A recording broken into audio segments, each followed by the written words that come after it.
Rishut Merev Arotai avec la permission d'Hachem. Cette semaine, c'est l'Aïloula de mon grand-père Alav Hashem Rabbi Shlomo Pinto. Et à sa mémoire, je donne ce cours de Torah.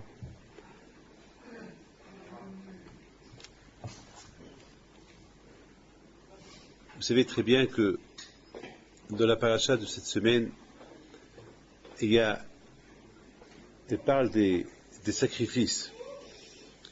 Vous savez très bien que à notre époque, il n'y a plus de Beth Amikdash, il n'y a pas de temple, donc il n'y a pas de sacrifice. Mais aujourd'hui, il y a d'autres catégories de sacrifices. Les sacrifices d'aujourd'hui. Qui peut me dire c'est quoi un sacrifice aujourd'hui? Qui peut me dire? Aujourd'hui, il n'y a plus de bêtes à sacrifier au temple. Il n'y a plus de temple. Il n'y a pas de temple. Mais la Torah dit Adam ki akiv mikem, un homme qui donne un sacrifice de soi-même. Alors, on a expliqué c'est quoi un sacrifice de soi-même. Qui peut me dire c'est quoi un sacrifice de soi-même? Le temps. Le temps. Le temps. Vous savez que le temps il est précieux. Les Américains ils disent time is money. Le temps c'est l'argent. Le temps c'est la vie.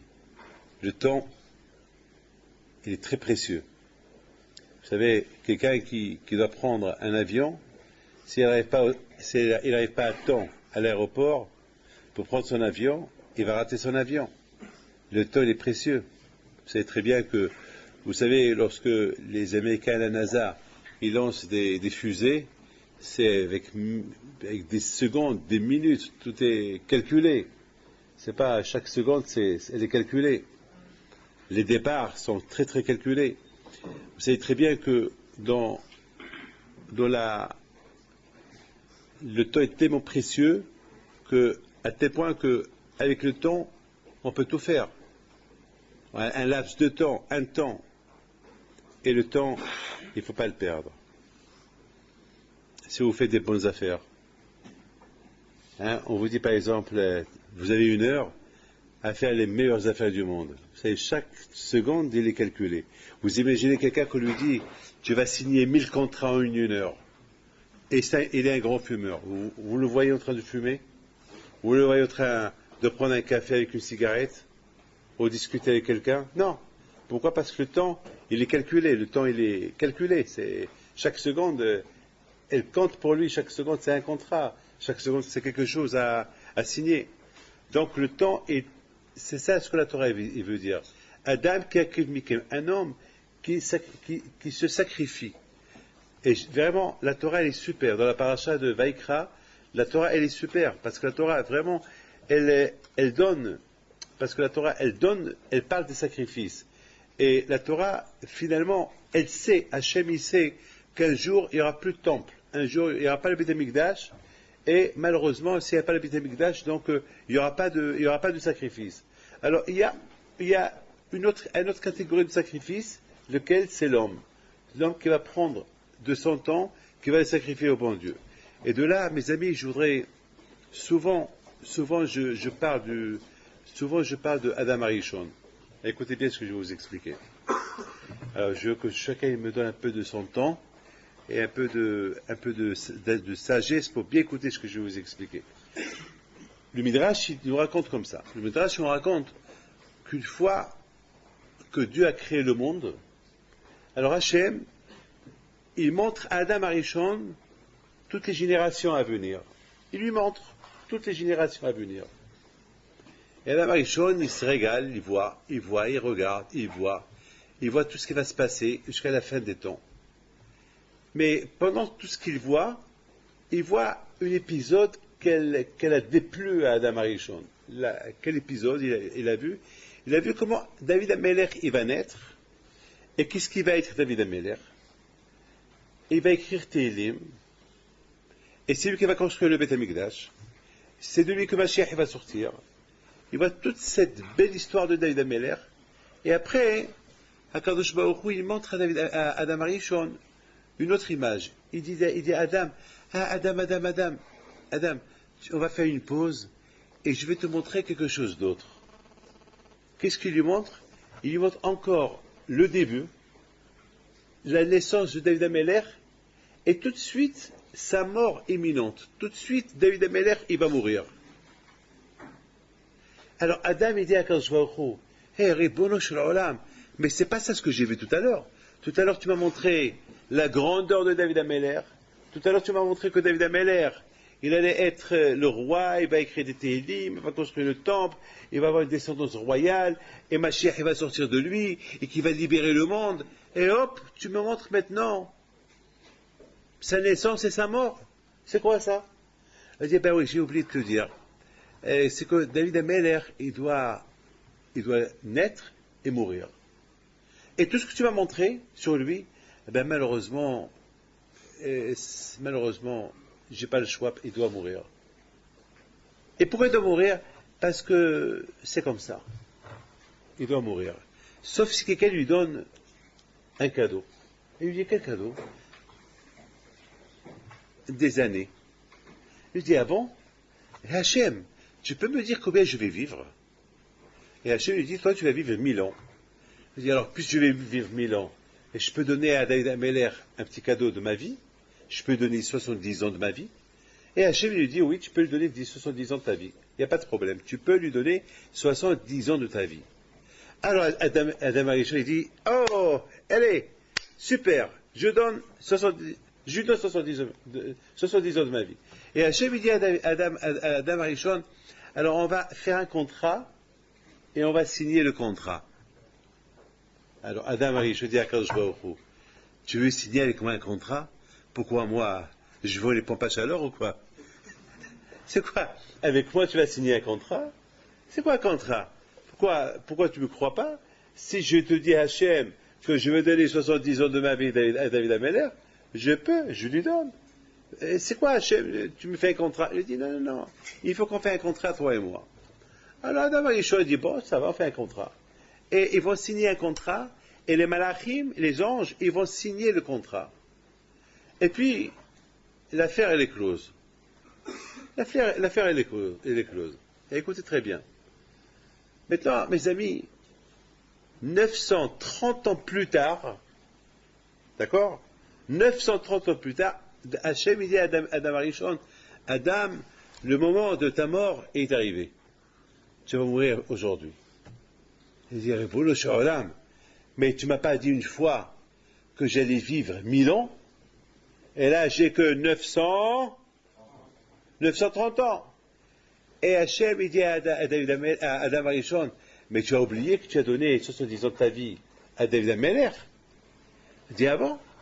Je me rappelle pas. Je sais que tu te rappelles pas. Là. Même ce qu'on a mangé hier soir, on ne se rappelle pas. Vraiment, hier soir, ah oui, je me rappelle. Beaucoup de fois, on ne se rappelle pas ce qu'on mange. Elle dit, je me rappelle pas. Elle dit, je vais rafraîchir un peu ta mémoire.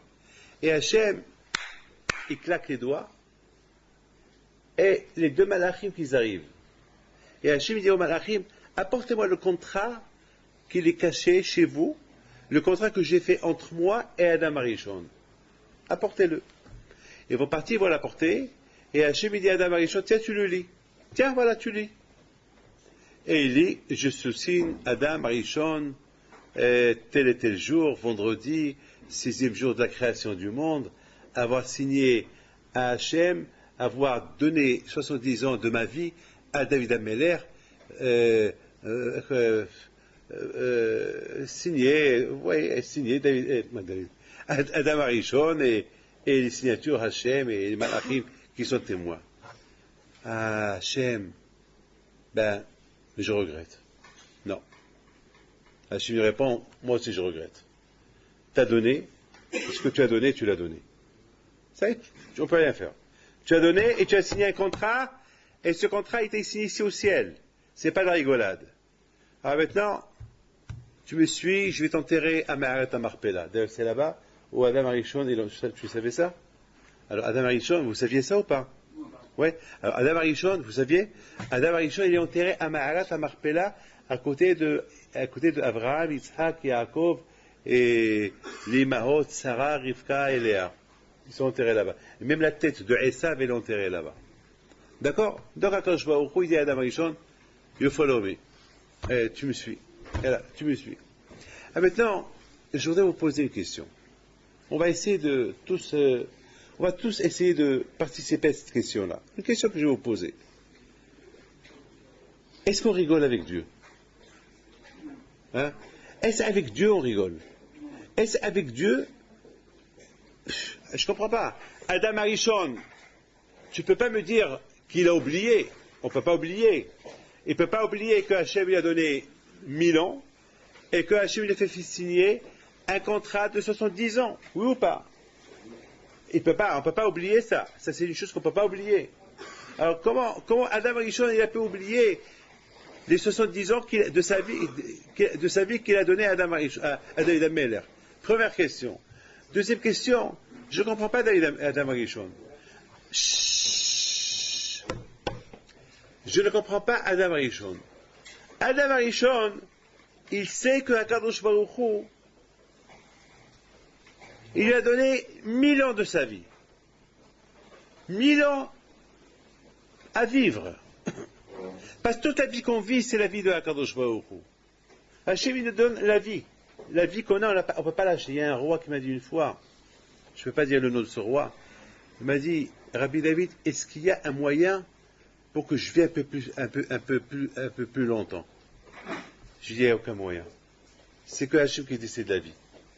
La vie, c'est Hachem qui la décide. Je dis, autant roi que tu es, autant puissant que tu peux être, le jour de la mort, il n'y a rien que tu peux faire. La vie ne s'achète pas. La vie, c'est un cadeau du ciel. La vie, c'est Hachem qui la donne. Et c'est Hachem qui décide quand on l'a donnée et qu'on la prend. Tout à l'heure, non? Tout à l'heure, je ne sais pas si vous êtes au courant d'un jeune homme qui est tombé du 6e étage. Vous n'êtes pas au courant? Hein? Ils sont venus chez moi, ses parents, tout à l'heure. D'ailleurs, ce cours de Torah, on le fait pour sa guérison, si Dieu veut. Il était assis au balcon, et il s'est assis sur une cheminée que cette cheminée-là, ça donnait de la lumière à la maison.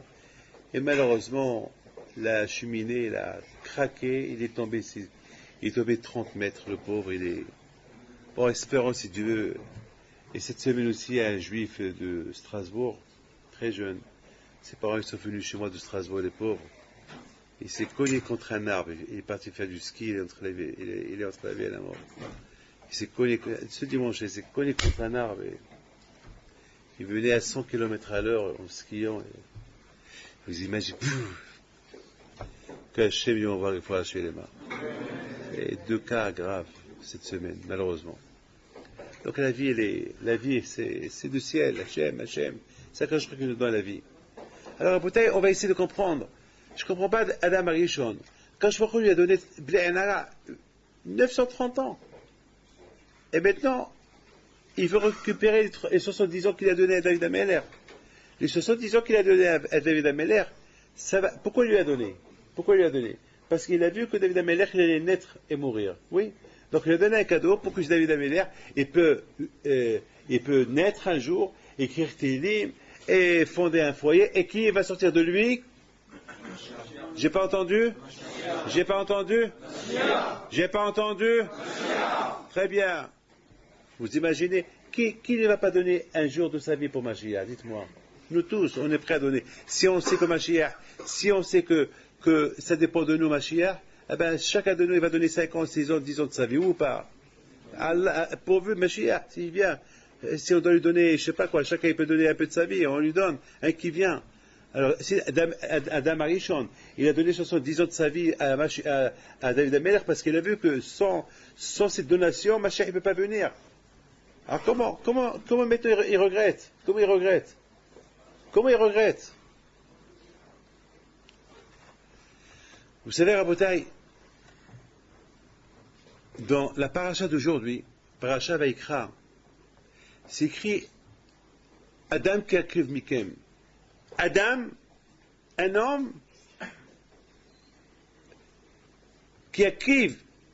La Torah leur dit dire un homme qui apporte un sacrifice. Adam qui a vu korban, un homme qui apporte un sacrifice. Mais la Torah, elle utilise un autre langage. Elle utilise un langage qui s'appelle un homme qui se sacrifie. La Torah, elle doit dire un homme qui apporte un sacrifice. Et c'est quoi le sacrifice?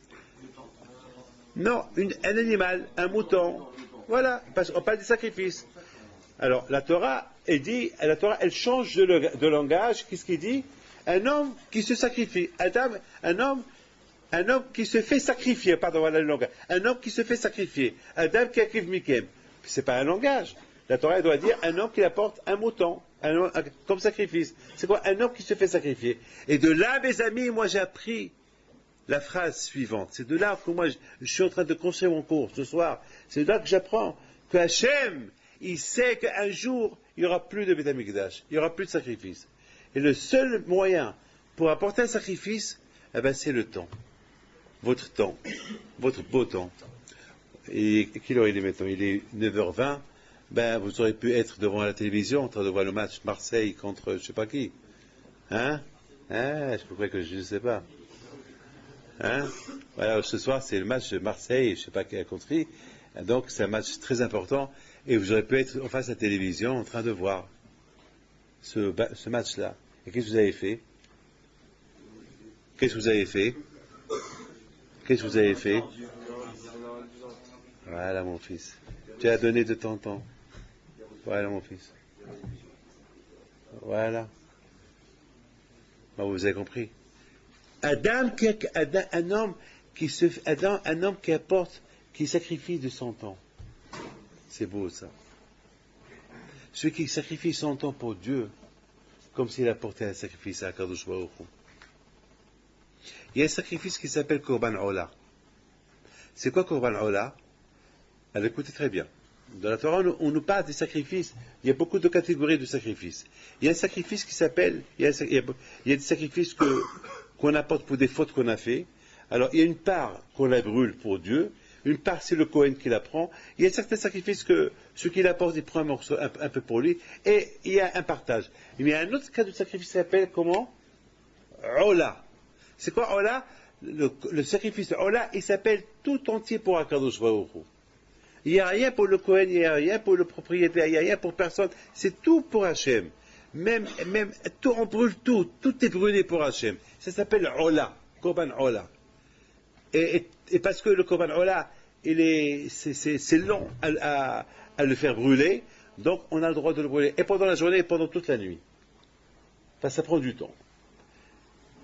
Vous savez, mes amis, un homme qui sacrifie 1 heure de son temps pour venir écouter un cours de Torah ou faire mitzvah, ça s'appelle Korban Ola. Ça s'appelle un sacrifice pour Akadosh Baruch Hu. Vous imaginez ce que vous êtes en train de faire de 9h à 10h.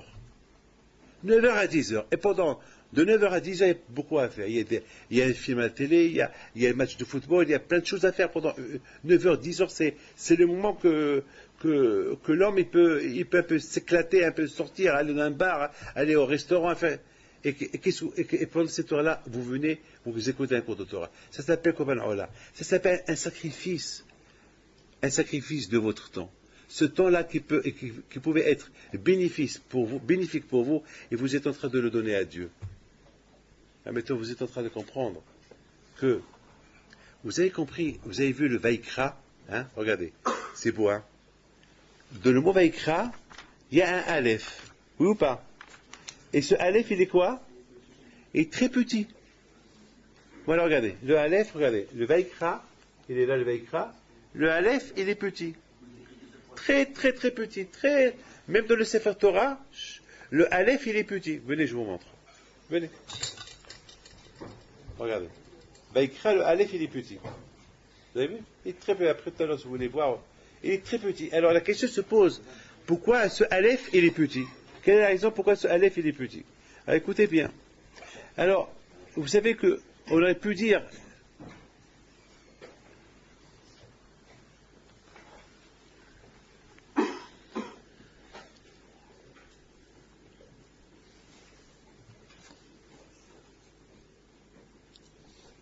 Il y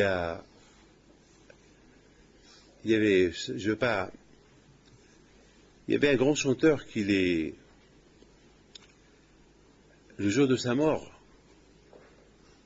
j'ai vu dans un journal qu'il y avait là-bas un fan, un qui aimait ce chanteur, et qu'il dit aïe aïe aïe, et pleurait. Et on dit qu'est-ce que tu penses, qu'est-ce que tu penses de la mort tragique de ce chanteur? Et il dit eh ben, j'aurais bien voulu être à sa place. Et un autre qui dit qu'est-ce que je pouvais donner pour être à côté de lui, que lui parler. Il y a un autre qui dit moi, je donnerais toute ma vie que manger avec lui un sandwich. C'est-à-dire, il y a un autre qui dit eh ben, qu'est-ce que j'aurais pu donner si je pouvais chanter avec lui.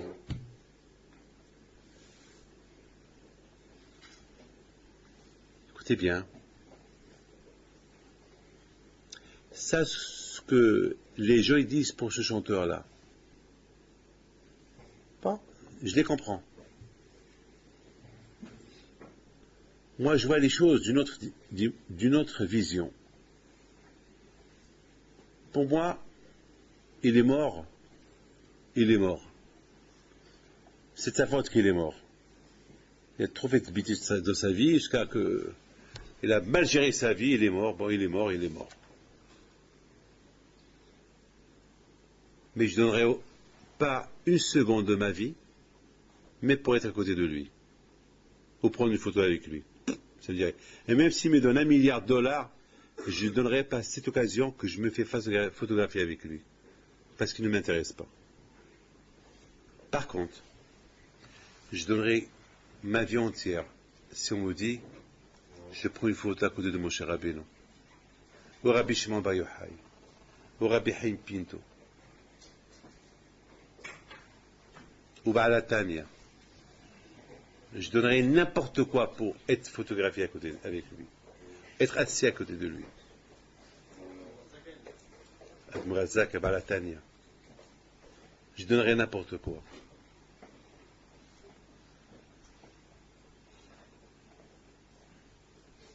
Quelle chance ils ont eu, nos parents, d'être à Har Sinaï et écouter la voix d'Hachem. Vous étiez là-bas tous.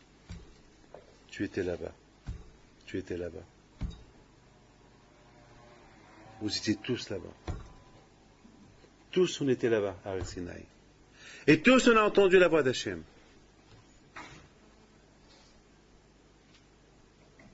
Hachem, il n'a pas uniquement parlé avec ceux qui étaient là-bas, il a parlé avec même ceux qui n'étaient pas encore là-bas, qui allaient naître 4000 ans plus tard. Nous, on était là-bas. On a vu des merveilles. On a vu des merveilles. Être privilégié de voir Hachem, ils ont pointé sur lui. Lorsque les Juifs ils ont traversé la mer, ils ont vu Hachem, ils ont vu le Réol, la Shekhinah. Ah, c'est Hachem. Ils ont commencé à voir. Ils ont commencé à fixer avec leurs yeux. C'est Hachem. Pendant quelques secondes, ils ont vu ce que personne ne pouvait voir rester vivant. Hachem il s'est dévoilé à eux. Vous avez vu lorsqu'il meurt, si ses yeux s'il meurt avec les yeux ouverts, qu'est-ce qu'on lui fait? On lui ferme les yeux. Pourquoi on lui ferme les yeux? Mon oncle, Alav Shalom, Rabbi Meir Pinto, c'est moi qui lui ai fermé ses yeux. Je lui ai fermé ses yeux. Une fois qu'on a fait Shema Israël, c'est moi qui ai eu le zérout de fermer ses yeux. J'ai aussi fermé les yeux d'une femme. Encore j'ai fermé les yeux de 2-3 personnes dans ma vie. Pourquoi on ferme les yeux? Pourquoi on n'enterre pas avec les yeux ouverts? Parce que ces yeux-là, ils viennent de voir Dieu. Le seul moment qu'on voit Dieu, c'est au moment que l'âme, elle quitte le corps. Au moment que l'âme, elle quitte le corps, elle voit Dieu. Elle voit Dieu. Alors ces yeux-là, qui voient Dieu, ils ne peuvent plus voir autre chose d'autre. Il faut mettre les fermés. Même qu'ils ne voient pas, mais le fait que ces yeux-là, c'est avec ces yeux qu'ils voyaient lorsqu'ils étaient vivants, alors ces yeux-là, on les ferme. On les ferme, une fois pour toutes. Et nos parents, dans la mer, ils ont vu. Ils ont vu. Hachem. Lorsque vous êtes dans le mikvé, prenez un mikvé. Pour bien être sûr que vous êtes pur, quelques secondes, vous faites comme ça. Ouvrez les yeux, fermez-les. Pour que l'eau pénètre dans les yeux. C'est ce que je fais toujours. J'ouvre et je ferme tout de suite. Je n'ai pas peur du chlore. Parce que c'est quelques secondes, pam pam. J'ouvre et je ferme. Vous imaginez, mes amis, être en présence de Akadosh Baruch Hu, quel plaisir, quel ta'ano. Avec je vous pose une question.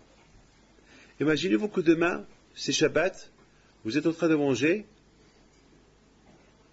et je ne sais pas, Rabbi Shimon Bar Yochai, ou un tzaddik de la génération qui est vivant aujourd'hui, il vous fait une surprise, il tape à la porte, et vous le voyez.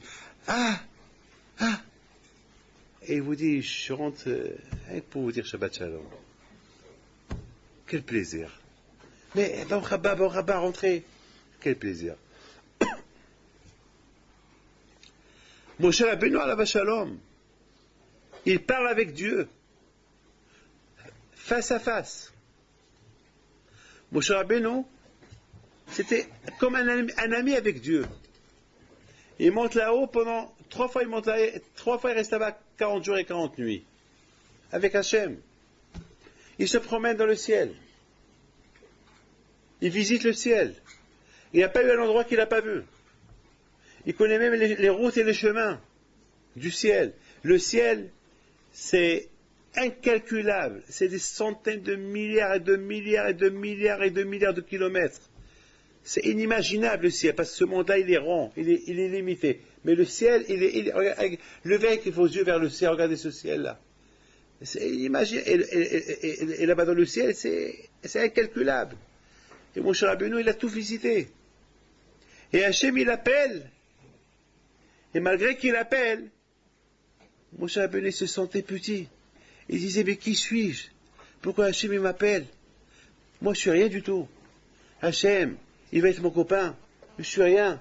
Pourquoi Hachem n'est pas le copain de tout le monde? C'est avec tout le monde, pas moi, moi je suis rien.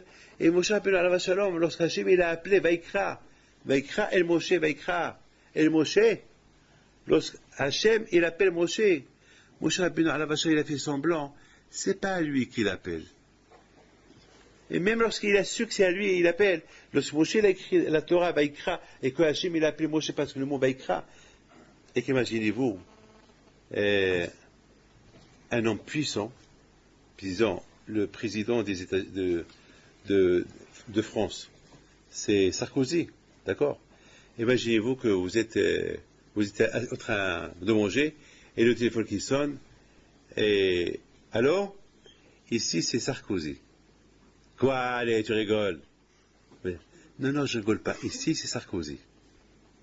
Imaginez-vous que vous avez un portable que vous pouvez voir ceux qui parlent avec vous. Et vous voyez que c'est Sarkozy qui vous parle. Vous allez décrocher le téléphone. Et surtout qu'il vous dit, ça va, tout va bien, tu as besoin de quelque chose, tu veux un contrat, tu veux quelque chose. Waouh. Hein? Alors, si Sarkozy vous appelle, et vous demande, est-ce que tu veux quelque chose, tu as besoin d'un contrat, ce que tu veux, mais chaque seconde, quel plaisir de lui parler. Pas chaque seconde, s'il y a quelque chose à gagner, c'est des contrats. Il peut me donner les meilleurs contrats de France. Moshe Rabbeinu alav, écoute, je vous en prie, écoutez ça. Moshe Rabbeinu alav Shalom, même lorsque Hachem il a appelé, il n'avait pas un plaisir. Il voulait partager ce plaisir avec tous les Juifs. Pourquoi Hachem il m'aime à moi plus que tout le monde? Pourquoi Hachem il n'appelle pas tout le monde? Pourquoi avec à moi? C'est pour ça qu'il a écrit un aleph qui est petit. C'est-à-dire, je ne mérite pas qu'il m'appelle. Je ne mérite pas. Et à la fin, il s'est dit, bon, et même s'il m'a appelé, par rapport à qui il m'a appelé, qui peut me dire? Qui? par rapport au peuple juif. Pas par rapport à moi, par rapport au peuple juif. Parce qu'il m'a appelé pour qu'il me donne des ordres, il me donne des mitzvot à transmettre, à enseigner au peuple juif. C'est bien, ah mais ça, c'est ses frères. Je vous ai bien répondu. Vous avez compris, mes enfants? Voilà, mes amis, Moshe Rabbeinu, Alav Shalom, comment était Moshe Rabbeinu. Rabotai, écoutez très bien. C'est ça, je m'excuse, quelqu'un qui achète le loto. Voilà, il achète le loto, il voit un juif qui arrive, il arrive, et lui dit, remplissez-moi ces numéros. Il lui dit, monsieur, l'heure, c'est trop tard, j'ai fermé. Imaginez-vous le pauvre, c'est le chagrin qu'il va avoir. Alors, imaginez-vous l'autre qui a acheté le loto, il a de la paix, il dit, bon, tiens, voilà, on échange, je te donne le mien. Mais attends, et toi? C'est pas grave, j'achète la semaine prochaine. Mais si tu gagnes, si tu gagnes, tu gagnes. Psartk, la briote. C'est bien, tu gagnes. Est-ce que dans la vie on voit ça? C'est dur, hein? Parce qu'au moment que tu achètes le loto, tu te considères déjà gagnant. Déjà, hein? Je me rappelle une fois, écoutez bien, je me rappelle une fois, j'étais à Lyon. Et j'avais besoin d'argent. Et je vois les gens qui achètent les lotos, qui remplissent. Et j'avais besoin de 50, 60 millions de l'époque. Pas d'euros, hein, les millions d'euros. 100 000 euros de l'époque. Et je vois les gens qui achètent le loto. J'entends beaucoup de gens qui viennent chez moi, Rabbi David Bracha, pour que je gagne. Moi, je n'y crois pas dans le loto. Moi, je pense que si le bon Dieu veut me faire gagner, il me fait gagner. Je ne suis pas mort du loto. Hein. Il y a des gens qui ne ratent pas la semaine, c'est vrai. Je ne leur dis pas non. Chacun il tente sa chance. Mais moi, je n'y crois pas beaucoup. Mais je dis pas. Je dis pas, il ne faut pas jouer au loto, non, au contraire. Beaucoup de fois, ça arrive. La semaine dernière à New York, il y a quelqu'un il y avait le loto des 100 millions de dollars. Il y a quelqu'un qui vient chez moi, Rabbi David, je gagne, on partage. Je rigolais. Je rigole dans ma tête. Je dis, que Dieu fasse que tu gagnes. Voilà. Il gagne. Allah belle gagne. Et je me rappelle,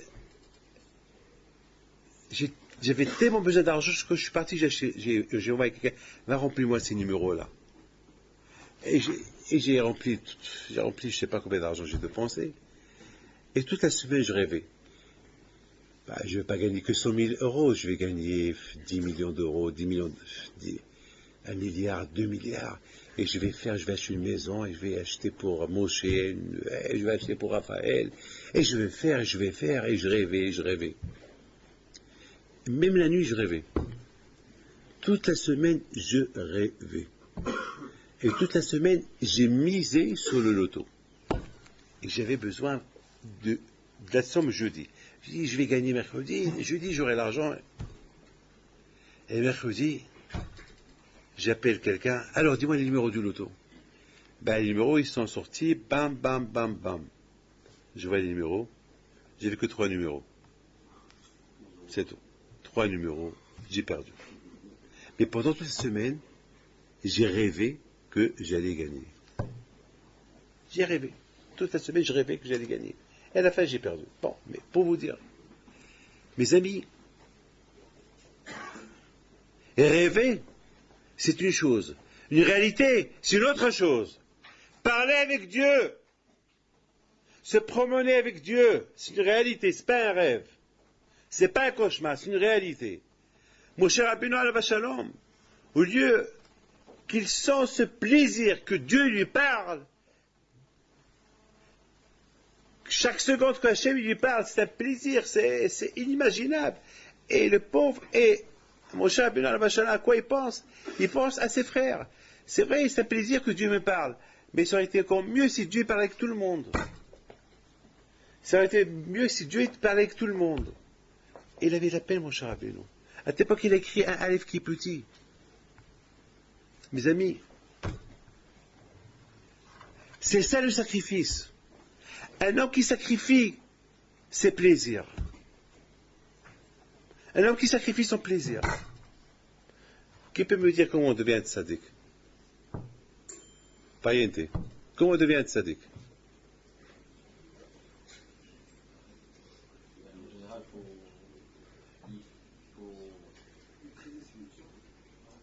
Pardon, répétez. Très bien. Et comment on devient un tzaddik? Alors, comment on devient un tzaddik? Comment devenir riche, on sait. Alors, donner le temps. Alors, tu me dis ou pas? Hein? Comment on devient un tzaddik? Oui, je vous parle, vous deux là-bas, oui. Comment on devient un tzaddik? Tu veux devenir un tzaddik un jour ou pas? Oui ou pas? Hazak. Dites-lui Hazak. Alors quand? Comment on devient un tzaddik? Alors celui qui me dit comment on devient un tzaddik, je lui donne un loto. Voilà. Alors, vous, comment on devient un tzaddik? En aimant son prochain. Très bien. Très bien. Très bien. Alors encore, oui? Très bien. Dites. Hein? Alors vous savez comment on devient tzaddik? Chacun a donné un peu de... Chacun a donné un peu de ça, comment il comprend les choses. Mais d'après le Ramban, écoutez bien, le Ramban et le Gaon de Vilna, il dit qu'on devient tzaddik lorsqu'on maîtrise ce qu'on aime. Par exemple, manger un steak. On a faim. On nous apporte un steak. Alors je ne mange pas tout le steak, je mange que la moitié. Et résister l'envie. Pas ne pas manger, c'est péché de ne pas manger. Mais au lieu que je mange tout le steak, je mange les 3/4, je laisse 1/4. Quelque chose que j'aime, je maîtrise le etc de la chose que j'aime. Même si la chose que j'aime, elle est permise. Je ne parle pas des choses qui sont interdites, ça bien sûr, on ne parle pas, mais on parle des choses qu'on aime. Des choses qui sont permises. Par exemple, voilà, j'ai envie d'acheter une Porsche.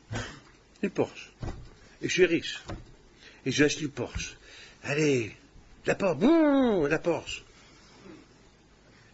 Et qu'est-ce que je fais?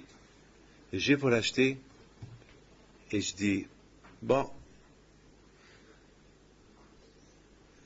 à la place de la Porsche, qu'est-ce qu'il achète? Une Toyota. Voilà. Une petite Lycra, petite voiture. Vous comprenez? C'est comme ça on devient tzaddik. Lorsqu'on maîtrise les envies. C'est dur, hein? Très très dur. Écoutez très bien. Moshe Rabbeinu alav shalom, son plaisir à lui. Chut. Le plaisir de Moshe Rabbeinu alav shalom, c'était quoi? C'était qu'il veut partager son plaisir avec tout le monde. Il veut pas simplement que Dieu lui parle qu'à lui. Il veut que Dieu parle avec tout le monde. Mes amis, maintenant je vais vous répondre à la question. Un homme, c'est quoi? Comment on devient tzaddik? Comment on approche Dieu? Comment on devient important? Comment on progresse dans la religion? Comment on monte? Lorsque on sait, on profite du temps, on sacrifie notre temps pour Akadosh Baruch Hu, lorsqu'on maîtrise le temps, et lorsque on ne dépense pas le temps, on ne gaspille pas le temps. Il y a des gens qui ont tout qui se disent j'ai ras le bol de la vie. J'ai ras le bol de la vie. Comment ils ont tout, j'ai marre de la vie. Ils n'ont pas le plaisir de la vie. La vie, elle n'a pas de prix, la vie. Elle n'a pas de prix, la vie. Elle n'a pas de prix, la vie. La vie, elle est belle. Elle est super, la vie. Adam Arishon, Akadosh Baruch Hu, il a voulu nous donner une leçon. C'est quoi le temps? Une leçon, écoutez, là j'ai encore 5 minutes, je dois partir. Écoutez bien la réponse, les réponses des questions qu'on a posées. En 5 minutes. Hachem, il veut nous donner une leçon du temps. Le temps, l'importance du temps. Combien le temps il est important? Et comment Akash Baruch Hu, il nous a donné la notion du temps? Parce qu'Akash Baruch Hu, il n'avait pas besoin de montrer à Adam Arishon comment David il est né et il va mourir. Et s'il ne meurt pas, voilà ce qu'il aurait pu faire. Il n'a pas besoin, Akash Baruch Hu, de faire tout ça. Qu'est-ce que tu es en train de montrer à Adam Arishon? Qu'est-ce que tu es en train de montrer à Adam Arishon? Pourquoi tu lui montres? Pourquoi? Et admettons qu'Adam Rishon n'aurait pas donné sa vie. Et si Adam Rishon n'aurait pas donné la vie de sa vie à David Améler, qu'est-ce qu'elle allait faire quand je vois au bout? Réponds-moi. Si Adam Rishon n'aurait pas donné ses 70 ans à David Améler, qu'est-ce qu'elle aurait fait? Qu'est-ce qu'Akash aurait fait? Ouais. Si, admettons, Adam Rishon n'aurait pas donné. Quoi? Voilà, Akash il va faire une quête chez les Juifs. Chacun va donner un jour de sa vie, et voilà. Ou pas. Voilà. Mais la Hachem, il a voulu nous donner une leçon du temps, l'importance du temps. Avant qu'Adam Arishon, il savait l'importance du temps, il était prêt à donner de 100 ans, comme Tzedaka à David Améler. Mais une fois qu'il a vécu 930 ans, il a vu c'est quoi le temps. Il a vu c'est quoi, combien de mitzvot on peut faire, combien de tchilines on peut mettre, combien de tzedaka on peut faire, combien de Torah on peut étudier, et combien, une vie entière on peut la faire en 70 ans. Là, il a regretté. Il a dit Hachem, je regrette. Et Hachem lui dit, justement, c'est pour cette raison que je t'ai fait signer un papier. Parce que je savais qu'un jour tu allais regretter. Je savais que tant que tu ne connais pas le temps, tant que tu ne connais pas la valeur du temps, tu vas maîtriser le temps, tu vas mépriser le temps. Mais une fois que tu vas connaître c'est quoi la valeur du temps et ce qu'on peut faire dans le temps, tu vas tout faire pour récupérer ce temps que tu as donné à David Améler. Le temps, il est beau. Tant que Adam Arishon ne savait pas comment utiliser ce temps, Adam Arishon était prêt à donner même 200, 300, 400 ans de sa vie. Maintenant, qui sait c'est quoi le temps? Il n'était pas prêt à sacrifier ce temps en le donnant cadeau à David Améler. Et c'est ça Adam qui arrive Mikem. Adam, c'est Adam Arishon. Adam qui arrive Mikem. Apprenez une leçon de Adam Arishon. Ce Adam Arishon, qu'avant qu'il connaissait l'importance du temps, il a sacrifié 70 ans de son temps. Et il a donné à qui? À David Améler. Mais une fois qu'il a connu l'importance du temps, qu'est-ce qu'il a fait? Il a voulu la refuser. C'est ça, mes amis, l'importance du temps. Alors, il ne faut pas perdre le temps. Et je termine avec une super histoire. Hier, j'étais à Marseille. Avant-hier, j'étais à Lyon. Et écoutez bien ça. Et à Lyon, il y avait un juif qui s'appelle Alain Alezra, que je suis voir, il faut chez les mains.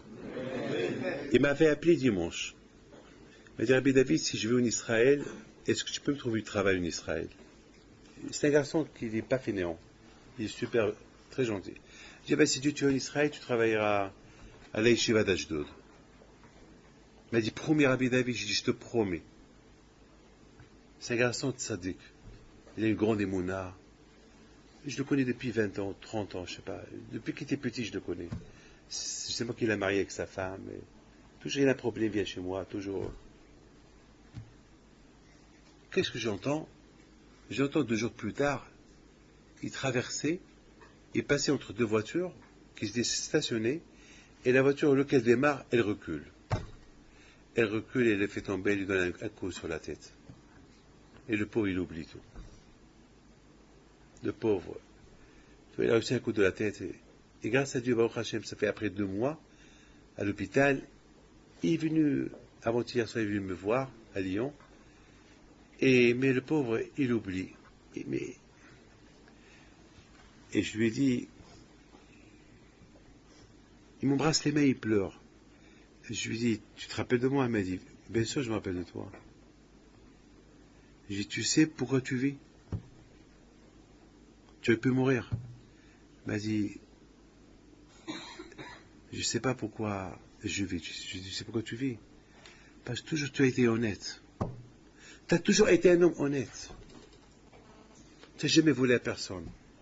Toujours, tu as sacrifié ton temps pour le travail. Lui, il est mashgiach.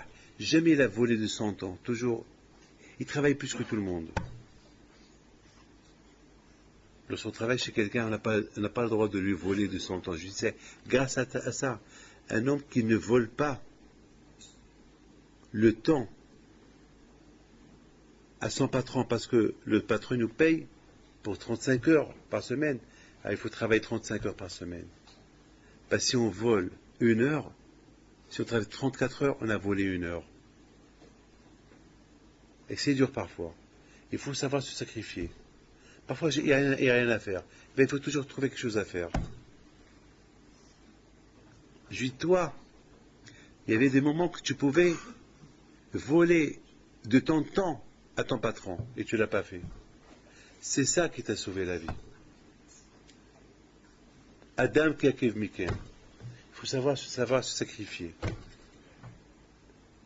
Faire sacrifice du temps. Sacrifice. Lorsqu'on donne la tzedaka, c'est de ma pause que je donne la tzedaka. Ça s'appelle sacrifice. Lorsque je veux m'énerver, je ne m'énerve pas. Ça s'appelle sacrifice.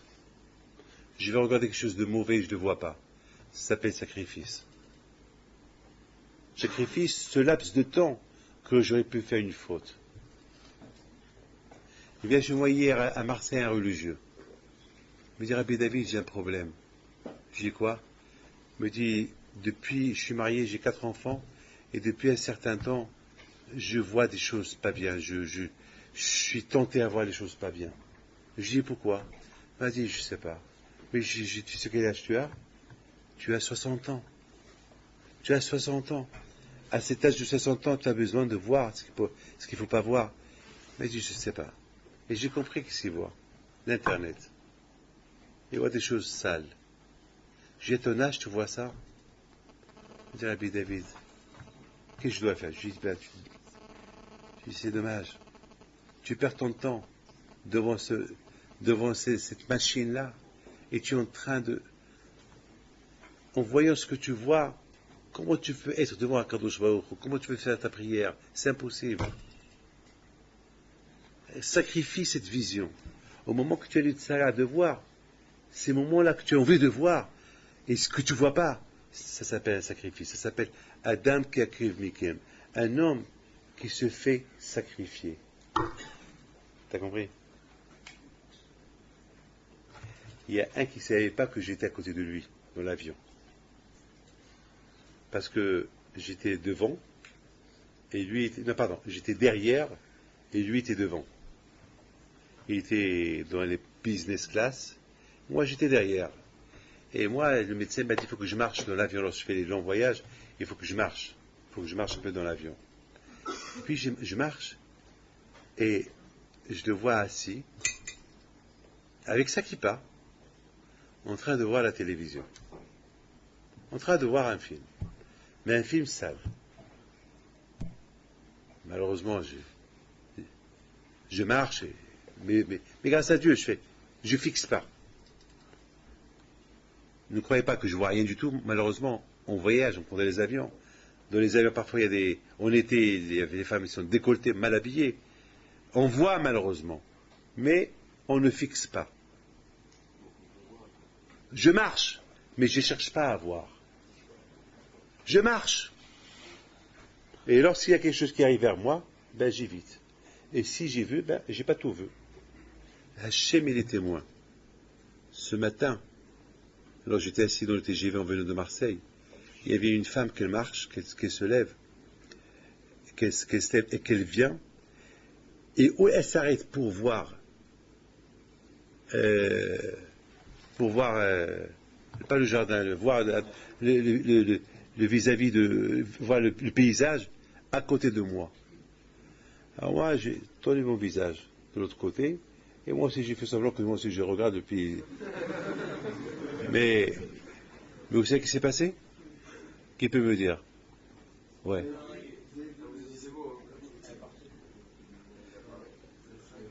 En voyant le paysage, le reflet était là-bas. Alors, tout de suite, j'ai dit, Satan, Satan, tu es fort. Et j'ai baissé mes mains. J'ai baissé mes yeux. Satan, Satan, tu es fort. Tu es très fort. Tu es très très fort. Et j'ai baissé mes yeux, c'est tout. Voilà, c'est tout ce qu'il faut faire. Je ne veux pas lui dire, attends. Là, il faut se taire. La bouteille, écoutez mes amis. Écoutez mes amis. Chut. De quoi j'étais en train de parler? Non. De quoi j'étais en train de parler? Ouais. Alors, ce monsieur-là, je marche un peu, et je voulais être sûr que c'est lui. C'est pas possible. Et j'arrive vers lui, je le regarde. Il me dit, ah, pardon. Vite, il éteint la télévision, il se lève, que vos arabes, il me brasse les mains. Excusez-moi. Je dis, moi, je t'excuse. Qui suis-je, moi? Moi, je suis avec un homme. Si c'était Hachem, qu'est-ce que j'aurais fait? Ben, il m'a dit, je ne sais pas ce que j'aurais fait. Je dis, mais Hachem, il y est. Bon, il faut que tu le vois. Il y est, Hachem. Là où tu es, il y est. Et justement, c'est ça le sacrifice. Parce que le Satan, il nous fait un piège. Que Hachem, il n'est pas là. Il n'y a personne qui te voit. Fais ce que tu veux. Mais justement, c'est ça le piège. C'est ça le grand piège. Hachem, il est partout. Aïnoa, Hachem, il te voit. Et c'est ça, malgré que je vois rien du tout, je vois personne qui me voit, c'est ça le sacrifice. Adam, je sacrifie, je me fais faire sacrifier, sachant que Hachem, il me voit, même que moi, je ne le vois pas. C'est ça la paracha de la semaine. Mes enfants, je vous bénis, que Hachem vous protège. N'oubliez pas, jeudi prochain, Moshe sera là si Dieu veut. Que Hachem vous donne la santé, Parnassatova, Aliyah, Batorah, Brachamaim, et les autres, Rabbi Pinto soit avec vous.